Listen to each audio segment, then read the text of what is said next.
Hi everyone, welcome back. In this video, we'll learn about rotator cuff muscle.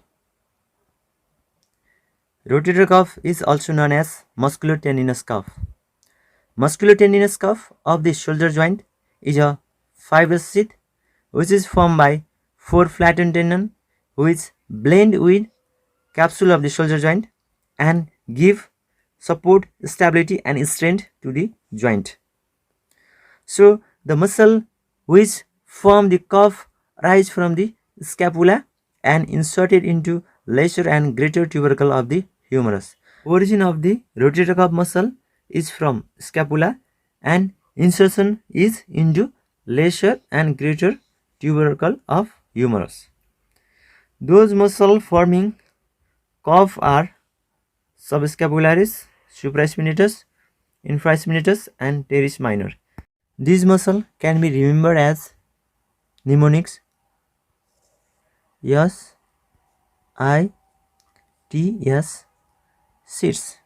S for supraspinatus, I for infraspinatus, T for teres minor, and remaining S for subscapularis.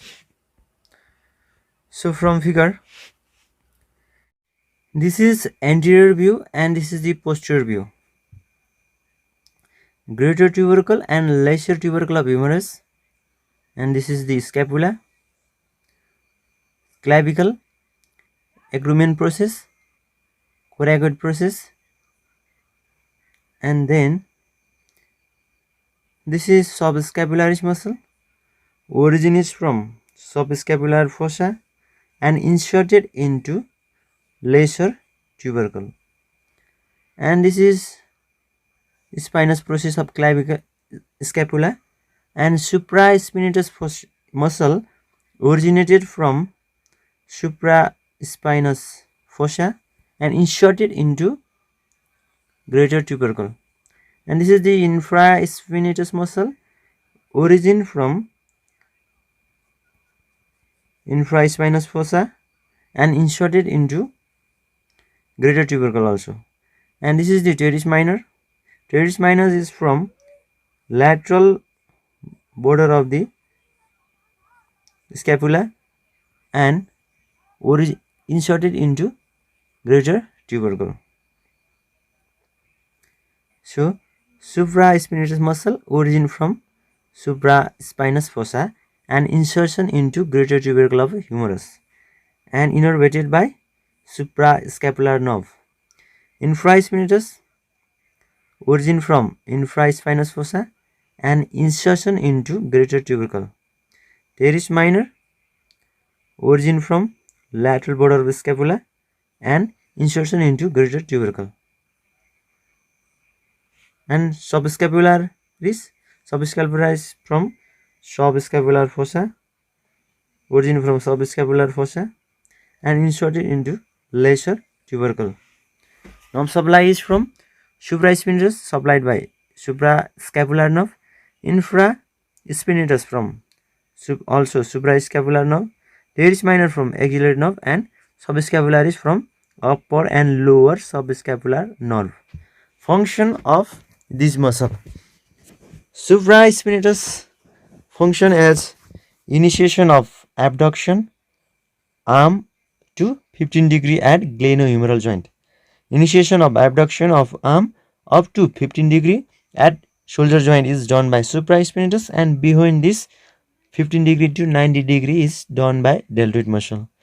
Infraspinatus and teres minor function as a lateral rotation of arm at the glenohumeral joint. Lateral rotation is done by infra and teres minor. And subscapularis does medial rotation of arm at glenohumeral joint.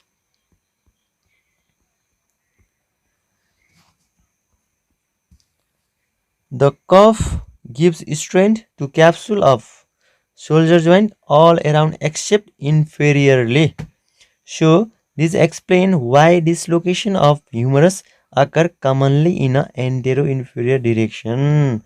To understand this from the figure, the musculotendinous cuff of shoulder. This is supraspinatus infraspinatus, teres minor, and subscapularis. This is glenoid cavity. This is the glenoid labrum, and this is the synovial fluid. Here, upper side is supported by supraspinatus, anteriorly by subscapularis, posteriorly by infraspinatus and teres minor, but inferiorly there is not supported by rotator cuff. So this location of shoulder joint is antero-inferior. Antero-inferior. So cuff gives strength to capsule of shoulder joint all around except inferiorly. So due to absence of cuff at inferiorly, dislocation of humerus occur commonly in antero-inferior direction. So here is shown insertion in lesser tubercle, subscapularis muscle inserted, and in a greater tubercle, supra, infra, and teres minor is inserted. This is all about rotator cuff muscle. Thank you.